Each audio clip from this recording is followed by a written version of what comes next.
এই এখানে দাঁড়িয়ে কি করছেন আপনারা? এটা লাক্সারি শোরুম, ভিক্ষুকদের জায়গা না। একদিন এই পুরো শোরুমটাই কিনে নেব। মা, হ্যাঁ, শোরুম তো কিনবো বলে দিলাম, কিন্তু এত টাকা কোথা থেকে আনবো? আমাদের কাছে তো কোনো ব্যবসাও নেই। চলো দেখি। যে দুবাইয়ের শেখের ছেলেকে টিলুর গ্যাংয়ের হাত থেকে উদ্ধার করবে তাকে 1 বিলিয়ন ক্যাশ দেওয়া হবে। তাহলে আমাদের কাছে শুধু টাকাই টাকা থাকবে। চলো। ও টিলু, এই শেখের ছেলেকে এখনই ছেড়ে দে, না হলে ভালো হবে না। যদি তুই এই শেখের ছেলেকে ছাড়াতে চাস তবে আমার বাম্বু ভাইয়ের সাথে কুস্তি লড়তে হবে। মঞ্জুর আছে।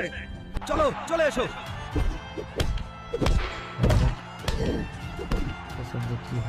দোস্ত, ভিডিওটা লাইক আর সাবস্ক্রাইব করে আমাকে শক্তি দাও রে, তবেই এই মোটকাকে ফাইটে হারাতে পারবো। বিজয়ী হলেন হলুদ হাল্ক।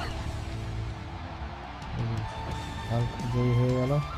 এই নাও হাল্ক বাবা, এতে মোট 1 বিলিয়ন মূল্যের সোনা আর হীরা আছে। আমার ছেলেকে বাঁচানোর জন্য ধন্যবাদ। ভাই নাও, এতে 1 বিলিয়ন মূল্যের সোনা আর রূপা আছে। নাও।